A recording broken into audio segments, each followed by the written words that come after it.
Hola muchachos, con este video vamos a dar inicio a la quinta edición del Diplomado en Inmunología Avanzada en su versión 2021. Antes de empezar con el primer punto del programa que aborda el desarrollo histórico de la inmunología, vamos a hablar y definir a esta ciencia tan importante en el área de la salud. La inmunología es una ciencia cuyos inicios estuvieron estrechamente relacionados con los de la microbiología por razones obvias. Un microorganismo infeccioso que se introduce al organismo causa una enfermedad y a su vez desencadena mecanismos de defensa para resolver esa infección. Sin embargo, en la actualidad, la inmunología es una ciencia autónoma. Es una ciencia sólida y madura, completamente independiente de la microbiología y de cualquier otra ciencia. Podemos definirla como la ciencia que se encarga de estudiar todos los eventos celulares y moleculares que se van a desencadenar en el organismo después de que éste entra en contacto con microorganismos infecciosos o bien con células y moléculas que no son de origen infeccioso, pero que sí son ajenas o extrañas al organismo. Es importante resaltar que los mecanismos celulares y moleculares que se desencadenan contra un antígeno o un agente infeccioso son exactamente los mismos que se van a generar contra células y moléculas no infecciosas. Ahora bien, la inmunología no solamente estudia respuestas que son fisiológicas o que son normales. La inmunología también se encarga de estudiar respuestas inmunológicas nocivas o dañinas para el organismo. El sistema inmunológico tiene una característica fundamental, que es discriminar o diferenciar entre todo aquello que es propio de lo extraño o de lo ajeno, para solamente generar respuestas en contra de lo extraño y no contra lo propio. Sin embargo, en algunas ocasiones el sistema inmunológico falla, como todo sistema es susceptible a averiarse. Falla y entonces empieza a generar respuestas inmunológicas contra lo propio. En este caso se generan enfermedades que son crónicas, que son debilitantes y que pueden poner en peligro la vida del individuo. Es el caso de las enfermedades autoinmunitarias, como por ejemplo el lupus eritematoso sistémico, la artritis reumatoide, entre muchas otras enfermedades autoinmunitarias adicionales. Existen otros casos en que las respuestas inmunológicas son inadecuadas o son exageradas contra sustancias inocuas. Y aquí hablamos de las hipersensibilidades.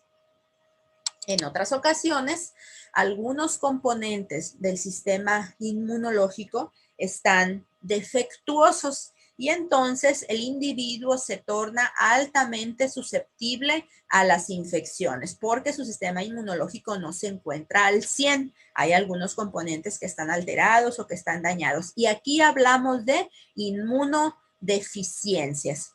Entonces, hay una rama de la inmunología que es la inmunopatología, que se encarga de estudiar estos tres tipos de respuestas inmunológicas anormales o anómalas, como las enfermedades autoinmunitarias, las hipersensibilidades y las inmunodeficiencias. Bueno, pues una vez que ya hablamos de lo que estudia la inmunología, ahora sí vamos a entrar con el primer punto de la competencia número 1, que es el desarrollo histórico. A lo largo de su historia, el hombre ha sido afectado en cuestiones de mortalidad por tres causas principales: la guerra, los fenómenos naturales, como por ejemplo terremotos, maremotos, huracanes, etcétera, y por las enfermedades infecciosas. Estas últimas, en forma de plagas, pestes o epidemias, han azotado y devastado comunidades enteras desde tiempos muy remotos. De hecho, en los relatos bíblicos se hace referencia a alguna de estas enfermedades como por ejemplo la peste negra o peste bubónica, a la fiebre escarlata, conocida también como escarlatina, y la peste blanca, que no es otra cosa más que tuberculosis. En los tiempos modernos, la humanidad no ha estado exenta de sufrir algunas epidemias. Por ejemplo, la del virus del Nilo, la de la gripe aviar, en la década de los 80, la epidemia del SIDA, en 2009, la epidemia de influenza H1N1 y pues actualmente la que estamos padeciendo. Los resultados de estas epidemias modernas no han sido tan devastadores como los resultados de las plagas de la antigüedad, gracias a los avances en la ciencia y la tecnología, como la introducción de los antibióticos y el desarrollo de las vacunas. Pero bueno, el avance de la ciencia y la tecnología ha tenido que ver con los resultados que han arrojado estas epidemias recientes. Pero en la antigüedad, donde no se contaba con antibióticos ni con vacunas, el único factor que determinaba el resultado de la enfermedad era el sistema de defensa. Y solamente aquellos individuos que contaban con un sistema de defensa eficiente eran los que lograban sobrevivir, desarrollar cierto grado de protección, y fueron ellos precisamente los que siguieron poblando al mundo, heredando ese eficiente sistema de defensa. En otras palabras, el sistema de defensa con el que en la actualidad contamos es resultado de la presión selectiva que han ejercido todas esas epidemias que han afectado al hombre a lo largo de su historia. Ahora bien, la palabra inmunidad deriva del vocablo latino inmunitas. Y en un principio la palabra inmunidad se utilizaba para describir cierto tipo de privilegios que tenían algunas personas, por ejemplo, los reyes, los burgueses, el clero, las personas que trabajaban para el gobierno, etcétera.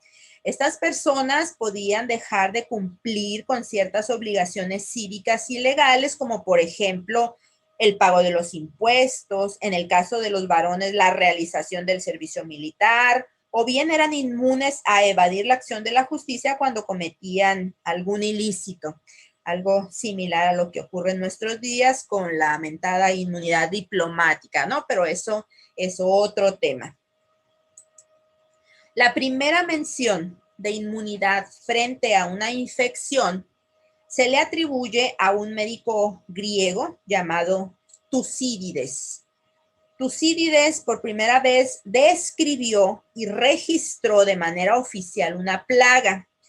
Esa plaga fue la peste de la guerra del Peloponeso, ocurrida alrededor del año 430 a.C., que afectó a Atenas y se extendió por gran parte del Peloponeso, de ahí su nombre, y mató a 2/3 partes de la población, es decir, de 3 individuos mató 2. Se cree que esta plaga fue especialmente letal porque era la primera vez que aparecía en esa región del mundo. Además, el carácter explosivo que adoptó el contagio impedía que los individuos desarrollaran inmunidad o protección. Las personas que lograron sobrevivir con la exposición repetida a la enfermedad lograron desarrollar cierto grado de protección y de esta manera la plaga se volvió menos severa. Tucídides describió los síntomas de esta enfermedad. Los describió como una brusca aparición de fiebre muy alta. La lengua y la garganta de los enfermos estaba sangrante. La piel estaba roja y amoratada y estallaba en pústulas para finalmente terminar con la vida del enfermo. En esos mismos escritos donde Tucídides dejó plasmados los síntomas de esta enfermedad, También elogiaba la devoción con la que las personas que se habían recuperado de la enfermedad cuidaban a los enfermos sin ningún riesgo de volver a contraer dicha enfermedad. Entonces, Tucídides señaló en sus escritos que quien se recuperaba de una enfermedad infecciosa quedaba inmune o protegido en contra de ella y rara vez volvía a padecerla, aún y cuando estuviera completamente expuesto a dicha enfermedad. Fue precisamente cuando se observó que quien sobrevivía a una infección ya no volvía a padecerla que la inmunología nace como una ciencia o como una disciplina. Aquí cabe resaltar que estas observaciones ya se habían realizado desde antes de los escritos de Tucídides. Sin embargo, no quedó un registro oficial.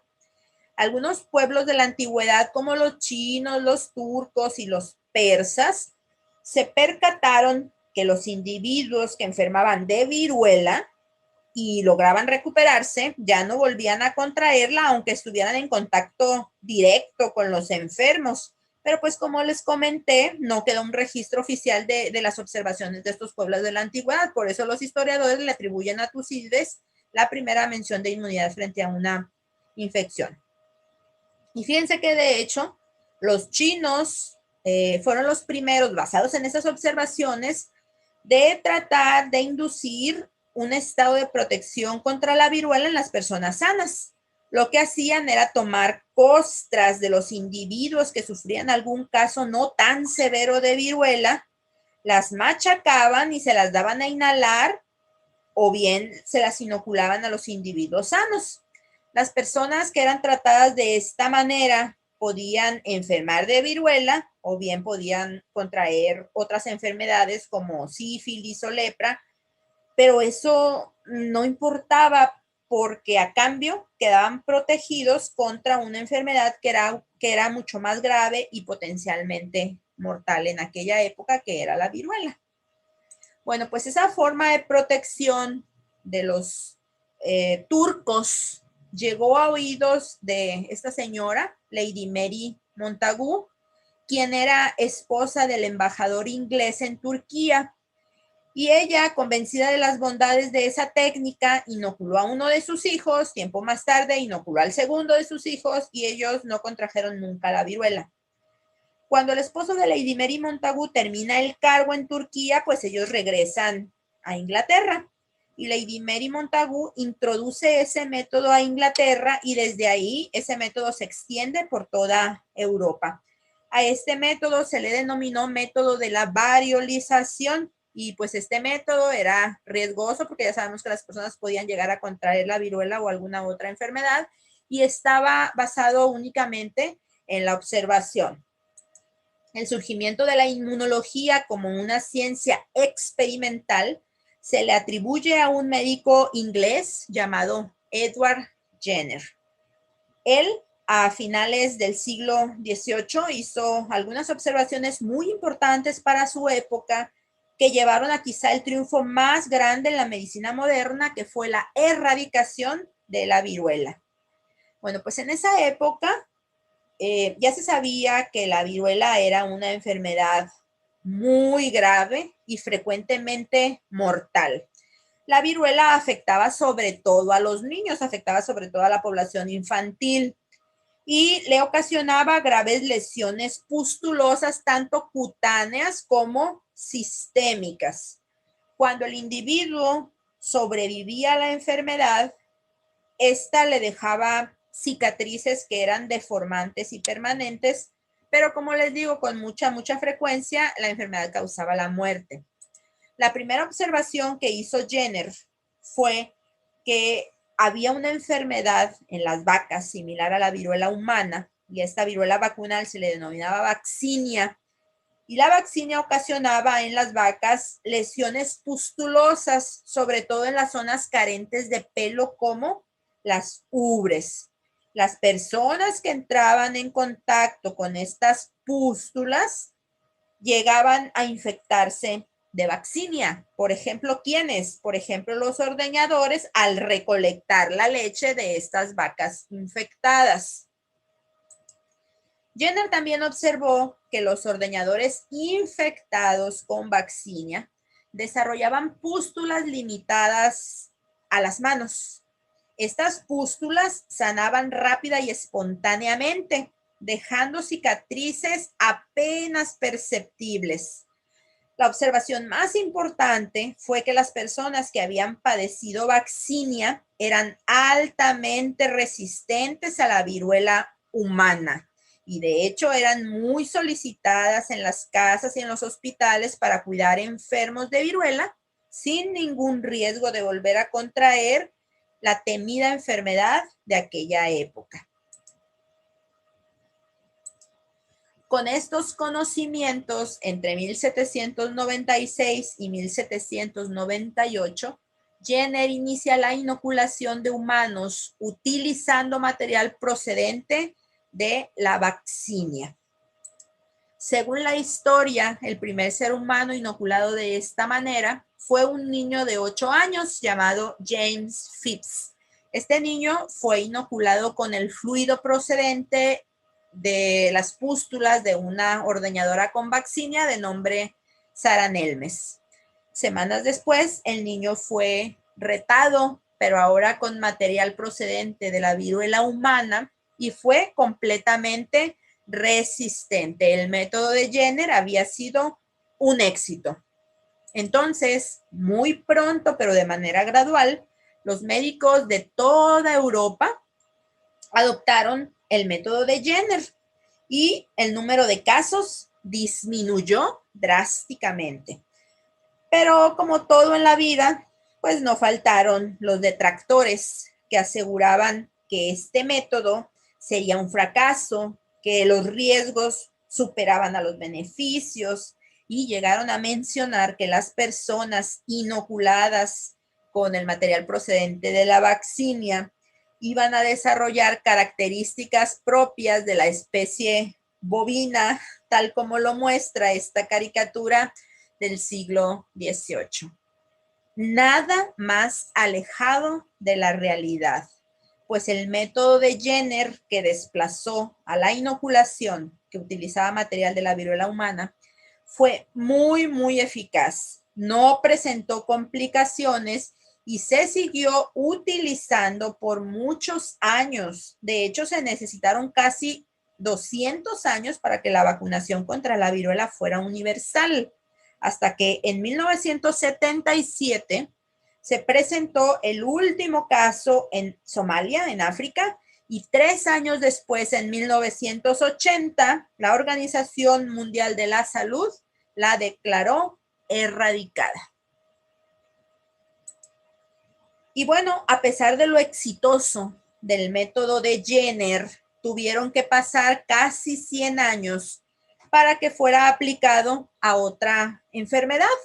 Esto debido en gran parte al desconocimiento que se tenía en aquella época de los microorganismos infecciosos causantes de las diferentes enfermedades, porque cuando Jenner hizo su aportación, nada se sabía de esto. Fue hasta finales del siglo XIX que Koch demostró que las enfermedades eran producidas por microorganismos infecciosos. Entonces, conforme la microbiología floreció, la inmunología hizo lo propio. El primer abordaje plenamente científico en inmunología lo realizó un afamado científico francés, Louis Pasteur.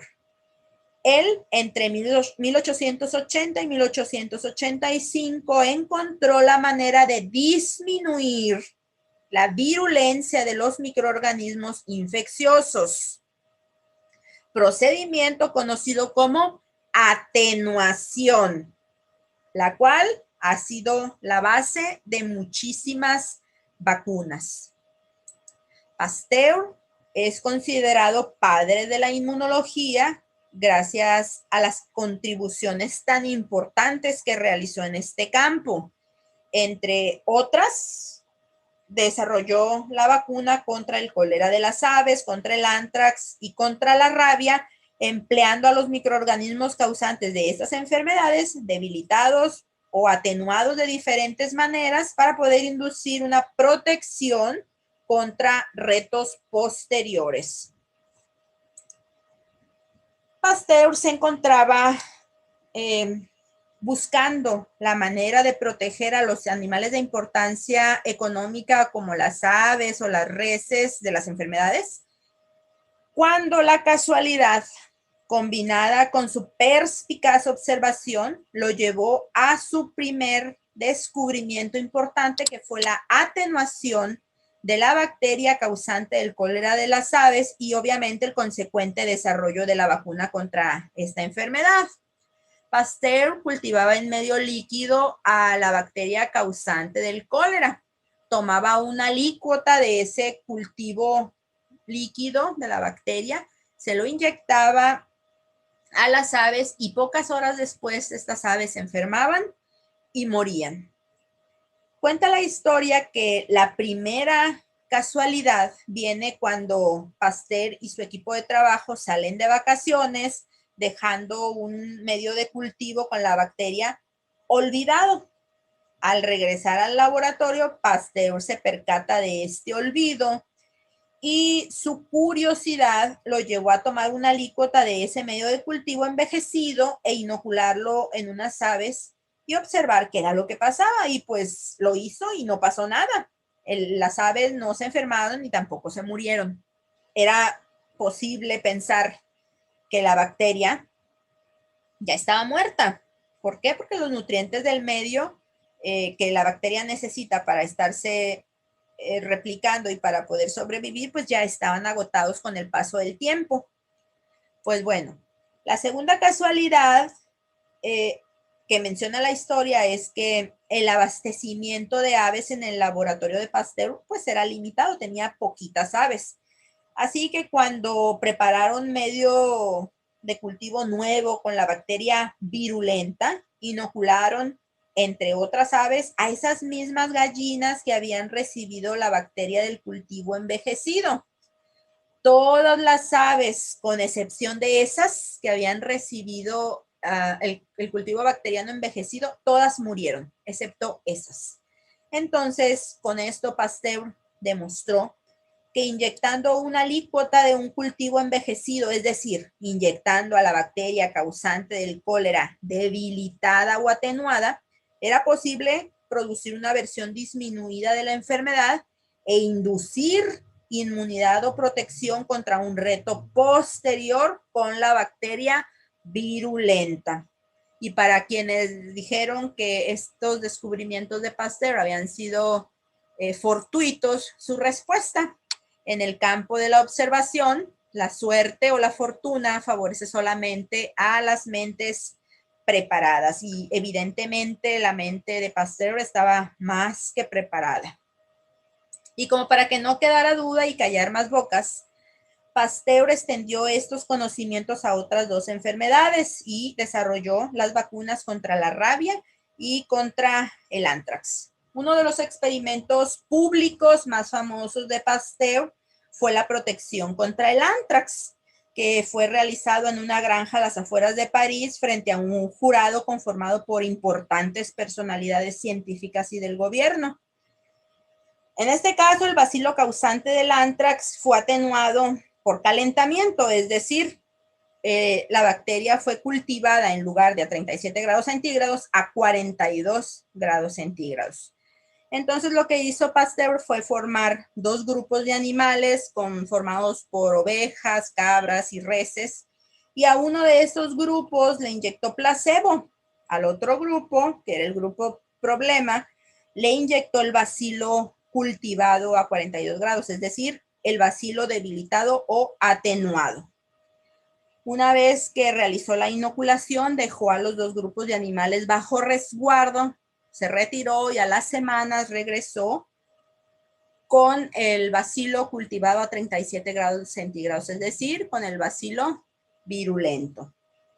Y de igual manera procedió a inyectar a los dos grupos. Bueno, pues todos los animales que habían recibido placebo en la primera inoculación murieron, mientras que todos los animales que habían recibido en la primera inoculación al bacilo atenuado lograron sobrevivir.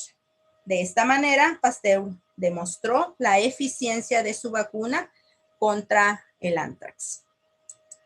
Con toda la importancia de lo anterior, la aportación más relevante de Pasteur fue el desarrollo de la vacuna contra la rabia, uno de los enemigos de todos los tiempos. Debido a que los experimentos de Pasteur eran del dominio público, un día llegó hasta su laboratorio una familia cuyo hijo había sido mordido gravemente por un perro rabioso. Después de mucha persuasión por parte de los padres, Pasteur accedió a la vacunación de este niño. Para la vacuna, utilizó extractos nerviosos de perros rabiosos desecados y envejecidos, salvando al niño Joseph Meister de manera espectacular. Como anécdota o como cultura general les cuento que este niño cuando creció fue el portero del Instituto Pasteur y se suicidó cuando los nazis intentaron profanar la tumba de Pasteur. Ironías de la vida, ¿no? Él vivió y murió por Pasteur. Bueno, a esa forma de generar inmunidad inoculando microorganismos atenuados, Pasteur lo llamó vacunación en honor a Jenner y su trabajo con la viruela vacunal. Estos triunfos prácticos llevaron al desarrollo de la inmunología, ya que los científicos de aquella época se enfocaron en tratar de encontrar el mecanismo encargado de la protección. Y el primero en manifestarse fue el zoólogo ruso Meshnikov, quien en 1883 estableció su teoría de la fagocitosis, en la cual la inmunidad mediada por células fagocíticas era la base de la defensa del organismo. Esta teoría, Meshnikov la propuso al observar que tiempo después de enterrar una espina en una estrella de mar, la espina se encontraba rodeada por células de tipo ameboide que intentaban devorar ese objeto extraño. Esas células de tipo ameboide que devoran todo tipo de partículas y que hoy sabemos juegan un papel muy importante en la defensa, tal y como lo propuso Meshnikov, son los fagocitos. Entre los fagocitos se encuentran los monocitos, los macrófagos y los neutrófilos, que se dice que son fagocitos profesionales porque de sus principales funciones es la fagocitosis. Otro tipo de células que puede llevar a cabo muy bien esa función de la fagocitosis son las células dendríticas. No se consideran células fagocíticas profesionales porque estas tienen otras funciones también que son muy importantes, es decir, no es su principal función. El proceso de la fagocitosis consiste en la ingestión de alguna partícula o de algún patógeno infeccioso al interior de la célula en una vesícula que se denomina fagosoma. ¿Y para qué se lleva a cabo su ingestión? Bueno, para llevar a cabo su degradación, para llevar a cabo su destrucción. Aquí vemos los fagocitos profesionales, los monocitos, macrófagos y neutrófilos. Pero ya quedamos que también las células dendríticas son células fagocíticas muy buenas, aunque no son profesionales. Aquí vamos a ver paso a paso el desarrollo del proceso de la fagocitosis. Como primer paso, o sea, lo primero que tiene que ocurrir para que se lleve a cabo la fagocitosis es la interacción entre un receptor que se encuentra sobre la superficie de la célula fagocítica con una estructura de la partícula que va a ser fagocitada. Después de esa interacción, el fagocito va a emitir prolongaciones citoplasmáticas, que son como estos bracitos que están aquí, que van a rodear a la partícula que va a ser fagocitada. A eso se les llama pseudópodos. Posteriormente, esa partícula va a ser ingerida y se va a encontrar localizada dentro de una vesícula que se denomina fagosoma. Ese fagosoma posteriormente se va a fusionar con los lisosomas y se va a formar una vesícula que ahora se va a llamar fagolisosoma. Las enzimas lisosomales se van a activar, esas enzimas lisosomales se llaman catepsinas y van a llevar a cabo la destrucción intravesicular de esa partícula que fue fagocitada. Es decir, se van a generar varios fragmentos de esa partícula. algunos de esos fragmentos se van a unir a unas moléculas que se conocen como moléculas del MHC, moléculas del complejo principal de histocompatibilidad, pero se abrevian como moléculas del MHC. Y entonces esas moléculas del MHC con el fragmento de la partícula van a viajar a la superficie de la célula y van a ser expresados en ella. Este es como un mecanismo que tiene la célula fagocítica para avisarle al resto del cuerpo lo que ella contiene en su interior.